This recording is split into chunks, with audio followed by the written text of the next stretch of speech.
చాలామంది ఈ యొక్క భూమిని వీడు గడియల గురించి ఆలోచించలేకపోతూ ఉన్నట్లుగా మరి అర్థమవుతూ ఉన్నది. నిజముగా మనలను మనం ఎప్పుడు కూడా పరీక్షించుకుంటే దేవుడు మన కొరకు ఏర్పాటు చేసినటువంటి ఆ యొక్క స్థలమును మనము స్వతంత్రించుకుంటాం. హల్లెలూయా. ఆశ కలిగిన వారు చేతులెత్తండి. దేవునికి స్తోత్రం. మిమ్మల్ని అందరినీ కూడా దేవుడు తన యొక్క స్థానములోనికి తీసుకుని వెళ్ళును గాక. Amen, amen. అయితే అక్కడికి వెళ్ళాలంటే మనం కొన్ని ఈ భూమి మీద చేయాలి. నేను ఎప్పుడు చెప్తాను, ఈ భూమిలో ఉన్నటువంటి ఈ జీవితం మనకు ఒక పరీక్ష. ఆ పరీక్షలో మనము నెగ్గాలి. అయితే మీకు కొన్ని విషయాలను నేను తెలియజేయాలని ఆశపడుతున్నాను. దేవుని యొక్క సహాయం అడుగుదాం. తండ్రి అయిన దేవ, పరిశుద్ధుడా, నీకు స్తోత్రాలు. నీ దాసరాలను ఒక్కసారి మరి జ్ఞాపకం చేసుకున్నా తండ్రి.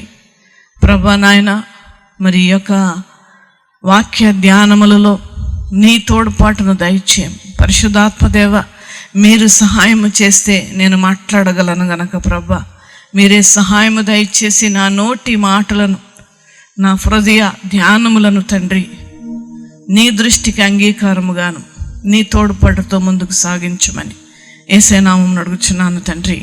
Amen, amen. మన తండ్రి పేర్లలో మరి ఒక పేరేడు అనగా సృష్టికర్త అయినటువంటి దేవుడు. ఆది కాండములో మనము చూస్తే ఆయన ఏ రీతిగా ఈ భూమిలో ఉన్నటువంటి సమస్తాన్ని, ఆకాశములో ఉన్నటువంటి సమస్తాన్ని ఏ విధముగా సృష్టించాడు అనేటువంటి విషయము చక్కగా పొందుపరిచి ఉన్నారు. ఆది కాండములో భూమి ఎలాగ సృష్టించబడింది, ఆకాశం ఎలాగ సృష్టించబడింది, మరి సూర్య చంద్ర నక్షత్రాలు ఏ రీతిగా సృష్టించబడని, అవన్నీ కూడా ఎందుకు దేవుడు సృష్టించి ఉన్నాడు, లేదంటే ఆయన ఏ పర్పస్ మీద ఆయన యొక్క సృష్టిలో ఉన్నటువంటి సమస్తాన్ని సృష్టించాడు అనేటువంటి విషయాలను మనం గమనించాలి. అయితే ఆయన సృష్టికర్త అయినటువంటి దేవుడు అనేటువంటి స్టేట్మెంట్, లేదంటే ఆ యొక్క మాటను వాక్య ప్రకారం మనము తెలుసుకొనగలము. మన పితరులైనటువంటి చాలామంది ఆకాశమునకు భూమికిను దేవుడు అయినటువంటి మా పరలోకపు తండ్రి అని ప్రార్థన చేసినటువంటి విధానం మనం చూస్తాం. ఇక్కడ ఒక్కసారి ఆది కాండం దానికి వెళ్దామండి. ఆది కాండం 14వ అధ్యాయం 19వ వచనం.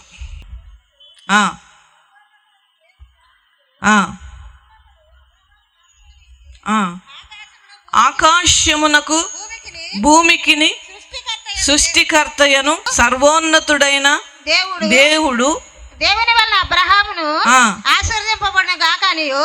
చూడండి, ఇక్కడ మనము తీసుకోవలసినటువంటి భాగం ఏంటంటే ఆకాశమునకును భూమికిను సృష్టికర్త అయినటువంటి దేవుడు ఆయన.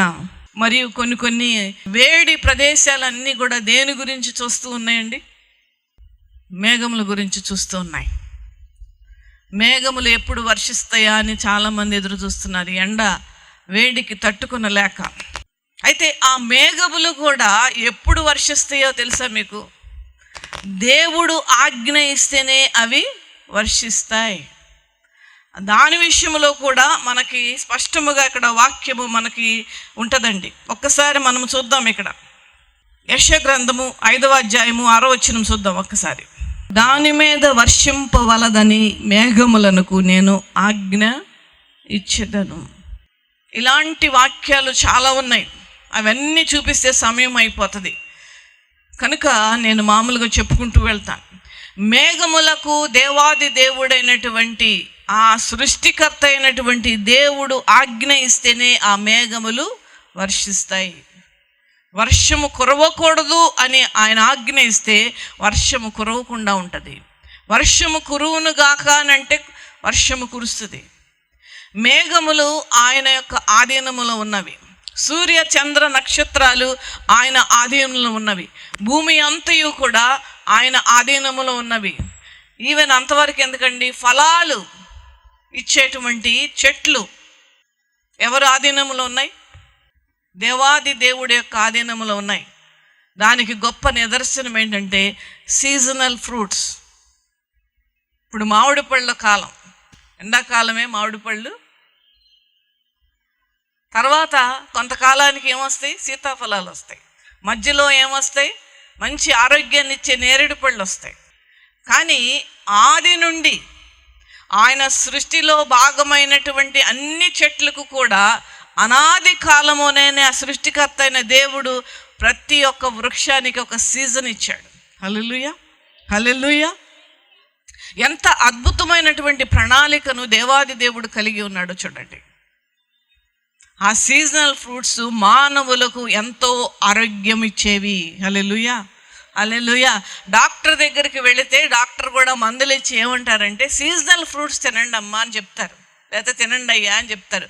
పళ్ళను ఎక్కువగా తినండి అని చెప్పి అంటారు. ఎందుకనగా ఆ సీజనల్ ప్రకారం వచ్చేటువంటి ఆ ఫలాలను మనం తినుట మనకి ఎంతో ఆరోగ్యం అండి. అది ఈ యొక్క వాతావరణ మార్పుల వలన ఆ వాతావరణకు అనుకూలముగా ఆ పళ్ళు మనం తీసుకుంటూ ఉంటుంటే అవి మనకి ఆరోగ్యకరమని దేవాది దేవుడికి ముందే తెలుసు. హల్లెలూయా.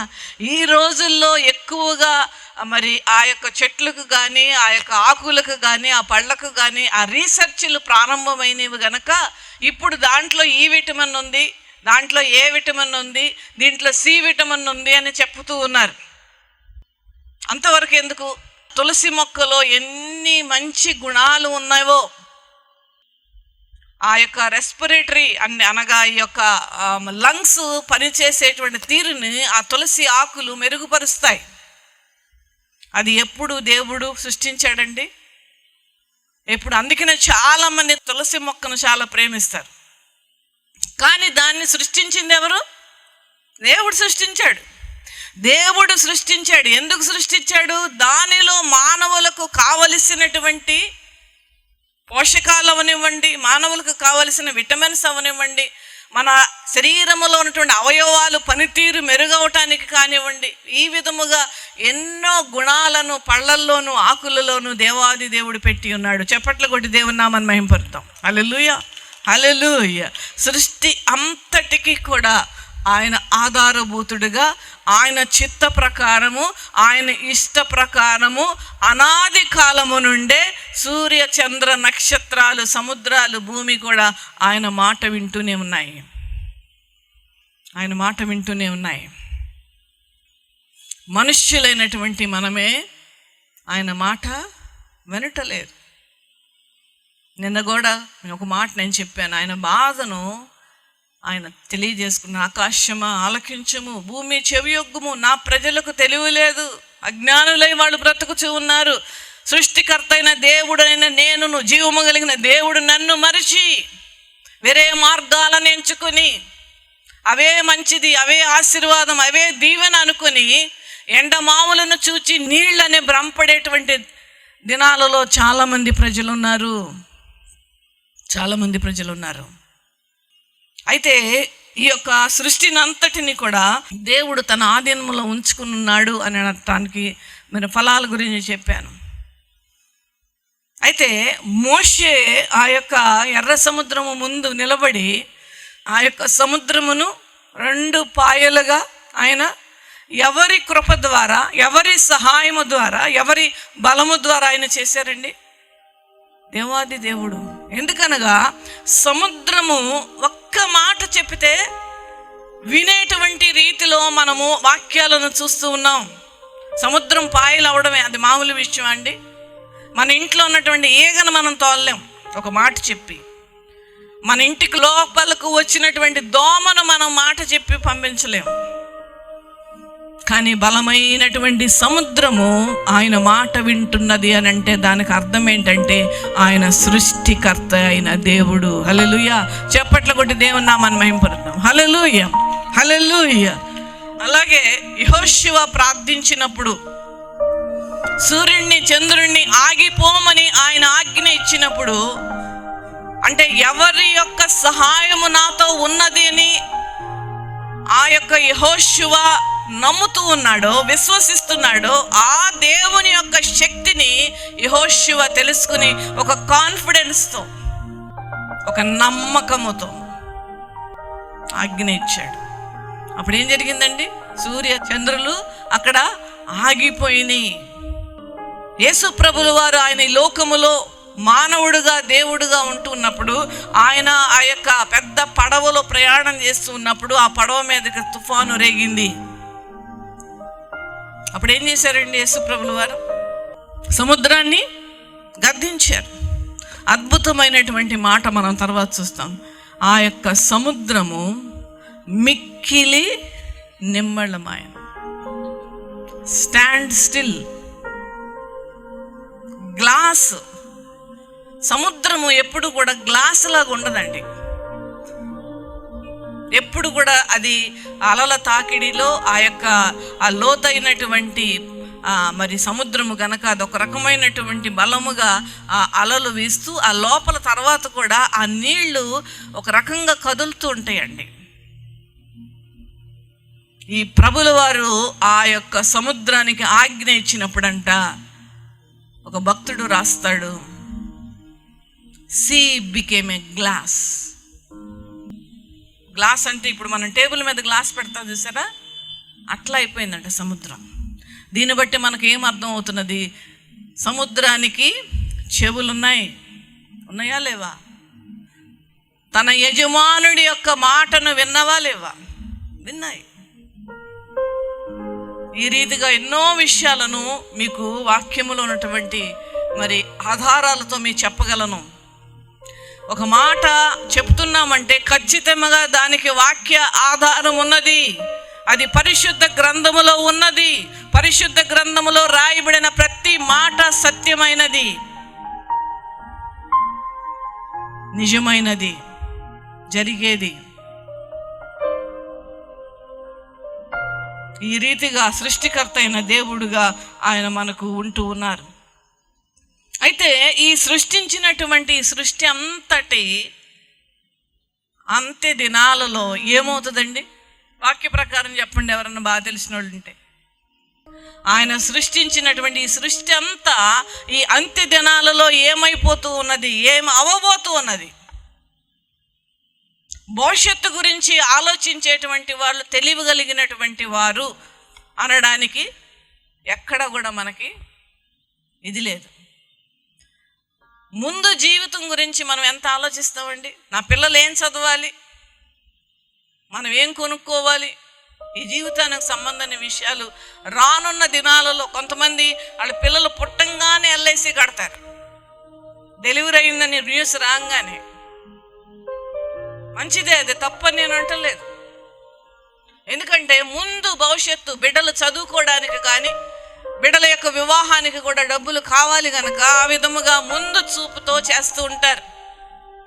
అయితే అసలుగా మనము ఈ యొక్క ప్రపంచము అంతమైపోతూ ఉన్నటువంటి పరిస్థితులలో రేపు మనం ఏమవబోతూ ఉన్నాం, ఈ సృష్టి ఏమవబోతూ ఉన్నది అనేటువంటి జ్ఞానము మనము కలిగి ఉండాలి దేవుని బిడ్డలారా.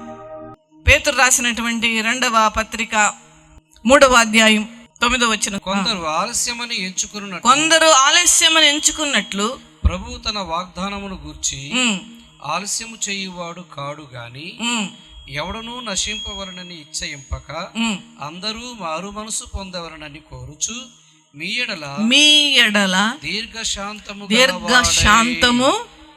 దీర్ఘశాంతము అని అంటే ఆయనే సాదృశ్యం. దానికి మనము తెలిసి ఎన్ని తప్పులు చేసినా, ఇది తప్పు అని మనం తెలిసి మనము పాపాలు చేస్తున్నా, ఇది దేవునికి వ్యతిరేకమైనది అని మనం తెలిసి కూడా దానిని చేస్తున్నా, ఇది దేవునికి ఇష్టము లేనిది అని మనకు తెలిసి కూడా చేస్తున్నా, ఆయన దీర్ఘశాంతము వహిస్తూ ఉన్నాడు మన ఎడల. కనుక మనం నశించకుండా ఉన్నాం. కానీ చేసినటువంటి దానికి ఖచ్చితంగా పర్యవస్థానం ఉంటుంది. అది దానిలో డోకా లేదు. ఖచ్చితంగా కొంతమంది ఈ భూమి మీదే అనుభవిస్తారు, కొంతమంది ఆయన యొద్ద అనుభవిస్తారు. చేసిన ప్రతి దానికి కూడా నువ్వు వాక్యాలు వింటూనే, నీకు అన్నీ తెలుసుకుంటూనే, వాక్య ధ్యానములను మీరు ధ్యానిస్తూనే ఇంకా తప్పులు చేస్తూ ఉండంటే దానికి ఖచ్చితముగా పర్యవస్థానం మనము లెక్క అప్పచెప్పవలసినదే. గమనించుకోండి దేవుని బిడ్డలారా. అయితే ఇక్కడ చూడండి, ఆయన దీర్ఘశాంతం మన ఎడల వహిస్తూ ఉన్నాడు. ఆయన దొంగ వలె వచ్చి ఎందుకు దొంగతో పోల్చారండి ఆయనను? ఎందుకు దొంగతో పోల్చారు? ఎవరో నాకు ప్రశ్న వేశారు, ఎవరో తెలియనటువంటి వారు. లిటరల్గా మన వాక్యంలో ఉన్న అర్థాలు మనం తీసుకోకూడదండి. ఎందుకు దొంగ వలే అని అన్నారంటే, దొంగ ఎవరన్నా ఇంట్లో పడితే తిన్నంగా ఆ యొక్క బీరువా దగ్గరికి వెళ్ళి బంగారాన్ని, క్యాష్ని తీసుకుని వెళ్ళారు. విలువైన వాటిని తీసుకుని వెళ్ళారు దొంగలు. అది ఎవరైనా సరే అదే చేస్తారు. కనుకనే విలువైనటువంటి మనలను కూడా ఆయన తీసుకుని వెళ్ళబోతూ ఉన్నాడు ఆయనతో పాటు అనేటువంటి ఉద్దేశములో ఆయన దొంగ వలె నేను వస్తాను. ఇంకొకటి ఏంటంటే, దొంగ మనకు చెప్పొస్తాడండి, వాట్సాప్ పెడతాడా, today I will come and take your gold from your house or from your అల్మారా అని మెసేజ్ ఇస్తారండి ఎవరన్నా? ఆదమరిచి ఉన్నప్పుడు దొంగలు వస్తూ ఉంటారు. అందుకని ఆ విధంగా పోల్చి ఉన్నారు. అయితే చూడండి దేవుని బిడ్డలారా, ఇక్కడ మనం తర్వాత కూడా చూస్తే వాక్యమును, ఆ దినమున ఆకాశములు మహాధ్వనితో, జాగ్రత్తగా వినండి, ఆ దినమున ఆకాశములు మహాధ్వనితో గతించిపోని. ఇందాక నేను ఒక ప్రశ్న వేశాను, ఏమనంటే ఇవన్నీ కూడా లయమైపోయేటువంటి దినాలు రాబోతూ ఉన్నాయి అని చెప్పి ఉన్నాను మీకు. సృష్టికర్త అయినటువంటి దేవుడు సృష్టించినటువంటి ప్రతి దానిని కూడా మరలా ఆయన ఏం చేయబోతూ ఉన్నాడండి? లయము చేయబోతూ ఉన్నాడు. చదవండి మళ్ళా. ఆకాశములు మహాధ్వనితో గతించిపోవును. ఆకాశములు మహాధ్వనితో గతించిపోతాయి అంట.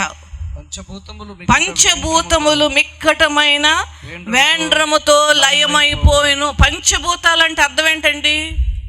పంచభూతాలంటే అర్థం ఏంటి? ఆకాశము, భూమి, సూర్యుడు, వాయువు, ఈ విధమైనటువంటి పంచభూతాలు మిక్కటమైన వేండ్రముతో లయమైపోతాయి. లయమైపోతాయి అంటే ఏంటంటే ఒక నాశనం అయిపోతాయి అని చెప్పాలి, లేదంటే అవి ఒక మాయమైపోతాయి అని చెప్పాలి, లేదంటే డిసప్పియర్ అయిపోతాయి అని చెప్పాలి, లేదంటే అవి మన కళ్ళ ముందే ఏమి కూడా మనం చూస్తున్నప్పటికీ కూడా అవి మనకు కళ్ళకు కనపడకుండా అయిపోతాయి అంట. ఆకాశము, భూమి లేకపోతే ఎక్కడ ఉంటామండి? ఊహించండి, మీరు ఊహించండి దేవుని బిడ్డలారా. ఇది జరగబోతూ ఉన్నది, ఇది జరగబోతూ ఉన్నది. ఆ యొక్క దినము ఎంతో దూరము లేదు, ఎంతో దూరము లేదు, బహు త్వరముగా ఉన్నది. ఎందుకనగా ఆయన రాకడకు ఆయన చెప్పినటువంటివన్నీ కూడా నెరవేర్చబడుతూ ఉన్నాయి, నెరవేర్చబడుతూ ఉన్నాయి. తర్వాత చదవండి పాస్టర్ గారు. భూమియు దాని మీదున్న కృత్యములను కాలిపోవును. ఇవన్నీ ఇట్లు లయమైపోవును గనక ఆకాశములు రవులుకొని లయమైపోవునట్టు, పంచభూతములు మహావేంద్రముతో కరిగిపోవునట్టు దేవుని దిన రాకడ కొరకు కనిపెట్టుచు దాన్ని ఆశతో అపేక్షించుచు మీరు పరిశుద్ధమైన ప్రవర్తనతోను భక్తితోను ఎంతో జాగ్రత్త గలవారై ఉండవలెను. సృష్టికర్త అయినటువంటి దేవుడు ఎంతో ప్రేమగా మన కొరకు ఈ సృష్టిని సృష్టించి, మరలా సృష్టించిన సృష్టిని ఆయనే దానిని లయము చెయ్యబోతూ ఉన్నాడు. మన పరిస్థితి ఏంటి ఆలోచించుకుందాం. నిజముగా మనకు ఆ కాన్ఫిడెన్స్ ఉందా మనం దేవుని వద్దకు వెళ్ళబోతూ ఉన్నామని? ఈ సృష్టి అంతా కూడా లయమైపోయేటువంటి స్థితి వచ్చినప్పుడు మనం ఎక్కడ ఉంటాం, ఎక్కడ ఉండబోతూ ఉన్నాం? నేను ఎందుకని ఆ పాట నేను పాడించాను? నా బ్రతుకు దినములు లెక్కించుట నాకు నేర్పించాయా. నిజముగా మనం లెక్కించుట మన దినాలు నేర్చుకుంటూ ఉంటే అంతగా మనము దగ్గర అవుతాం దేవునికి. హల్లెలూయా, హల్లెలూయా. ఎన్ని సంవత్సరాలు ఉన్నా ఒకానొక్క దినమున మనం అందరము కూడా మరణించవలసినటువంటి వారమే. ఈ లోక సంబంధమైనటువంటి అనేకమైనటువంటి పాప భరితమైనటువంటి పనులు చేయడానికి ఎవ్వరు కూడా భయము లేకుండా చేస్తూ ఉన్నారు. దేవుడు చూస్తున్నాడు, దేవుడు అన్ని గమనిస్తూ ఉన్నాడు. వాటన్నిటికీ కూడా రేపు అందరినీ లెక్క అప్ప చెప్పవలసినటువంటి స్థితి ఒకటి వస్తుంది అనేటువంటి విషయం మరిచిపోయి బ్రతుకుతూ ఉన్నారు. ఇలాంటి పరిస్థితులు చూసేవాళ్ళు ఎవరో తెలుసా అండి? ఈ యొక్క ఆకాశము భూమి లయమైపోతూ ఉన్నప్పుడు చూసేటువంటి వారు ఎవరో తెలుసా? విడవబడినటువంటి వారే. ఎత్తబడేవారు, విడవబడేటువంటి వారని రెండు భాగాలుగా ప్రజలను రేపు దేవుడు చేయబోతూ ఉన్నాడు.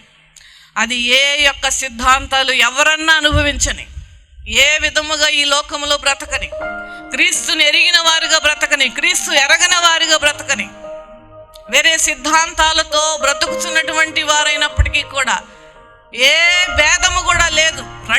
రెండు భాగాలు. ఒకటేమనగా పరలోకములో ఆయనతో పాటు జీవించే వాళ్ళు, రెండవది విడవబడినటువంటి వారు.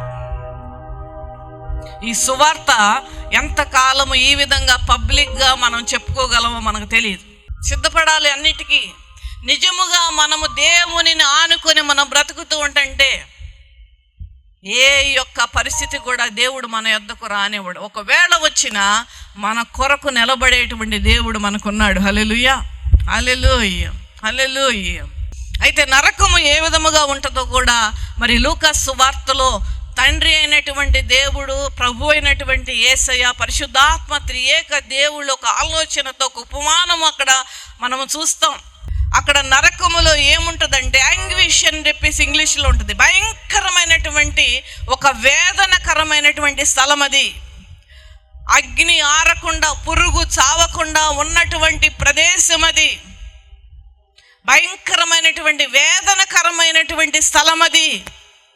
అందుకనే ఆ ధనవంతుడు ఆ భయంకరమైనటువంటి వేదనను అనుభవిస్తూ ఈ యొక్క భయంకరమైనటువంటి ప్రదేశములోనికి నా యొక్క సహోదరులు రాకుండా ఉండాలంటే నన్నొక్కసారి నా యొక్క సహోదరుల దగ్గర పంపించని చెప్పి రిక్వెస్ట్ చేయడం మనం చూస్తాం. అప్పుడు అక్కడ మోషే ప్రవక్తలు ఉన్నారు, దేవుని సేవకులు ఉన్నారు, దేవుని వాక్యాన్ని చెప్పేటువంటి ఇవాంజలిస్టులు ఉన్నారు, వారందరి గురించి ప్రార్థించేటువంటి ప్రార్థనా పరులు ఉన్నారు. వీళ్ళ మాటలను మీరు వినాలి అంటే ఇవన్నీ వివరణ అక్కడ రాయబడలేదు, కానీ మోషే ప్రవక్తలు ఉన్నారని చెప్పేసి ఒక మాటతో అక్కడ ముగించడం మనం చూస్తాం. మరి ఇంతకాలం మనం వింటూ ఉన్నాం వాక్యాలను, ఇంతకాలం మనం ధ్యానిస్తూ ఉన్నాం, వాక్యాలను చదువుతూ ఉన్నాం, ప్రతి ఆదివారం ఆరాధనకు వెళుతున్నాం. ఎంత మార్పు మన జీవితంలో వచ్చి ఉన్నది?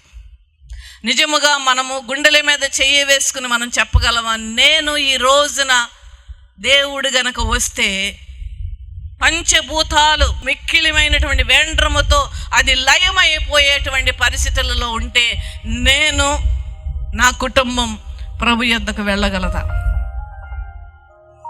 ఆ యొక్క ధైర్యం మనకున్నదా? మనం చెప్పగలమా అండి?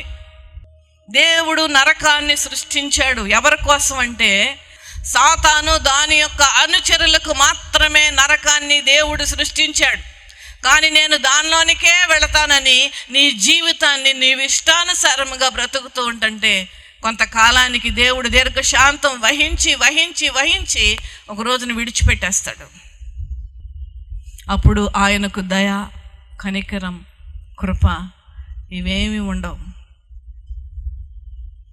అప్పుడు ఆయన యూదా గోత్రపు సింహముగా ఉంటాడు. ఆయన దేవుని బిడ్డలారా, ఈ యొక్క వాక్యమును నాకు బోధించమని ప్రభు బహుబలముగా నన్ను ప్రేరేపించారు. అందుకనే మీ ముందు ఈ యొక్క వాక్యాన్ని నేను ఉంచుతూ ఉన్నాను. దేవుని బిడ్డలారా, ఖచ్చితంగా దేవుడు చెప్పిన ప్రతి మాట కూడా నెరవేరుస్తూ వస్తూ ఉన్నది. ఎక్కడ కూడా ఒక పొల్లు కూడా తప్పకుండా జరుగుతూ ఉన్నది. మత్తయి సువార్తలో 24వ అధ్యాయం మన తర్వాత ఇంటికి వెళ్ళి మీరు చదువుకోండి. దానిలో అంతా కూడా రాకడ గురించే ప్రభు చెప్పి ఉన్నారు.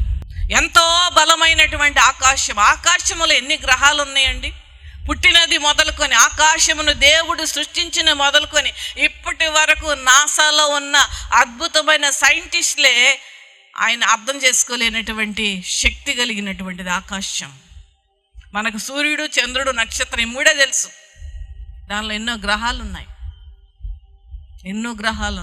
అంత బలమైనటువంటి ఆ యొక్క ఆకాశంను సృష్టించినటువంటి దేవుడు దానిని మరలా లయమైపోయేటువంటి పరిస్థితులు ఎప్పుడు వస్తాయి అంటే అవి అంత్య దినాలలో, లేదనగా మనమందరం ఎత్తబడినటువంటి తర్వాత.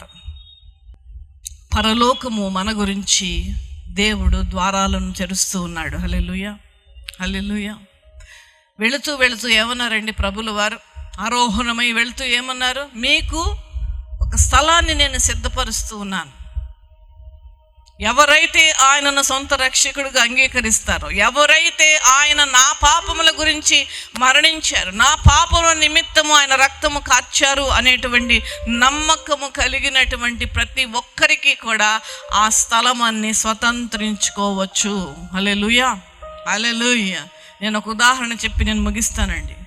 మన పితరులు మనకు ఒక స్థలాన్ని ఇచ్చారనుకుందాం, లేదంటే ఒక గృహాన్ని మన కొరకు కొని ఇచ్చారని అనుకుందాం. అది నా పేరే ఉన్నది కదా, అక్కడ అది నాదే కదా, లేదంటే నాకు స్వాస్థ్యమే కదా, నా తండ్రి యొక్క మరి ఆస్తి, నా తండ్రి యొక్క నాకు ఇచ్చినటువంటిది అది నాకే కదా అని మనం నిర్లక్ష్యం చేస్తే ఏమవుతుందండి? ఏమవుతుంది? అది ఎవరో ఒకళ్ళు దానిని స్వాధీనపరుచుకుంటారు. ఎగ్జాక్ట్గా అదే జరుగుతుంది. రేపు దేవుడు స్థలాన్ని మన కొరకు ఏర్పాటు చేసి ఉన్నాడు, చేయబోతూ ఉన్నాడు. దాన్ని స్వతంత్రించుకోవడానికి మనము ప్రయత్నము చేయాలి. ఈ భూమిలో ఉన్నటువంటి ఆ జీవితమే ఆ ప్రయత్నం. ఈ భూమిలో మనము జీవించే జీవితమే ఒక పరీక్ష. ఆ పరీక్షలో మనం నెగ్గాలి. మనలను మనం సరిచేసుకుంటూ, మనలను మనం సరిదిద్దుకుంటూ, వాక్యపు వెలుగులో మన జీవితాలు నడిపించుకుంటూ, ఇప్పుడు దేవుడు వస్తే రాకడక నేను ఎత్తబడేటువంటి గుంపులో ఉంటాననేటువంటి కాన్ఫిడెన్స్తో, లేదంటే దేవుడు నరులారా తిరిగి రండి అని పిలిచినప్పుడు నా యొక్క పేరునే పిలిచితే నేను వెళ్ళగలిగేటువంటి ఆ విశ్వాసము, నమ్మకముతో మనం ఉండేటువంటి పరిస్థితులలో మన భక్తి జీవితం ఉండాలి. దేవుని బిడ్డలారా, చాలామంది ఈ లోకంలో నేను పర్మనెంట్గా ఉండిపోతాను, ఇది ఇక్కడ ఉండే కొన్న ఇల్లంతా నేను పర్మనెంట్గా ఉంటాను, నేను ఆస్తి సంపాదించుకుని పర్మనెంట్గా నేను ఇక్కడ ఉంటాను అనేటువంటి ఒక దృక్పథంతో బ్రతుకుతూ ఉంటారు. నాకు ఇంకా 100 ఏళ్ళు ముందు ఉన్నాయి అనేటువంటి ఒక భరోసాతో చాలామంది జీవిస్తూ ఉంటారు. ఈరోజే మనలను దేవుడు పిలిస్తే, మనల్ని నన్నే పిలిచాడు అనుకోండి, నేను సిద్ధంగా ఉన్నానా? వెళ్ళగలిగేటువంటి అర్హత మనకున్నదా? వెళ్ళగలిగేటువంటి ఆత్మీయ స్థితి మనకున్నదా? దేవుడు మన కొరకు ఏర్పాటు చేసిన స్థలము మనము ఆక్రమించుకునేటువంటి అర్హత మనకున్నదా? దేవుని బిడ్డలారా, ఎన్నో సంవత్సరాలు దాటిపోతా ఉన్నాయి. నా ఆశలు, నా కలలనే వెంబడిస్తూనే ఉన్నాం. అది చెయ్యాలి, ఇది చెయ్యాలి, చెయ్యొద్దని నేను అంటలేదు. కానీ చాలామంది వాళ్ళ యొక్క దృష్టి అంతా ఈ లోక సంబంధమైన వాటి ఎడలనే ఉన్నది. ఈ లోక సంబంధమైన ప్రతిదీ కూడా మనము దేవుని వద్దకు వెళుతూ ఉండండి, దాన్ని విడిచిపెట్టి వెళ్ళాల్సిందే. అవునా కాదండి? అవునా కాదా? విడిచిపెట్టి వెళ్ళాల్సిందే. దాని గురించి చాలామంది దేవునికి ఇష్టలైన బ్రతకడములో ఫెయిల్ అయిపోతూ ఉన్నారు. కనుక దేవుని బిడ్డలారా, ఈ సృష్టి అంతటిని మనం అనుభవిస్తూ ఉన్నాం. ఈ సృష్టి అంతటిని మనము, దీనిలో ఉన్నటువంటి ప్రతి సారమును మనము ఆస్వాదిస్తూ ఉన్నాం. సృష్టికర్త అయినటువంటి దేవుడు ఈ సృష్టిని లయము చేయబోతూ ఉన్నాడు. ఇంత శక్తిగల సృష్టినే దేవుడు లయము చేయబోతూ ఉంటే మనం ఎంత, మన బ్రతుకులు ఎంత? దేవుని బిడ్డలారా, నిజముగా ఆయనకి ఇష్టలైన బిడ్డలుగా మనం బ్రతికితే ఆయనతో పాటు ఆయన సింహాసనం మీద మనం కూర్చుంటాం. హల్లెలూయా. అంత అద్భుతమైనటువంటి ఒక కృపను దేవుడు మనకు అనుగ్రహించాడు. తన బిడ్డలుగా ప్రభు యొక్క రక్తములో కడగబడినటువంటి వారముగా మనకు ఆ హక్కు ఉన్నది. మనం స్వతంత్రించుకునే హక్కు ఉన్నది. ఆ హక్కును మీ చేతులారా మీరు పోగొట్టుకోవద్దు. దేవునికి ఇష్టలై బ్రతకండి. ఏ పాపం అంటకుండా బ్రతకండి. ఫలాలు లేని వృక్షం వలె ఎదిగిపోయామేమో ఇప్పటి వరకు. నా బ్రతుకు మార్చు ప్రభువా, నన్ను సరిచేయి నాయన, నీ బిడ్డగా నన్ను బ్రతికించుకో. రాకడికి ఎత్తబడే గుంపులోకి, సార్వత్రిక సంఘములోనికి నన్ను చేర్చు అని మనం ప్రార్థన చేసుకుందాం.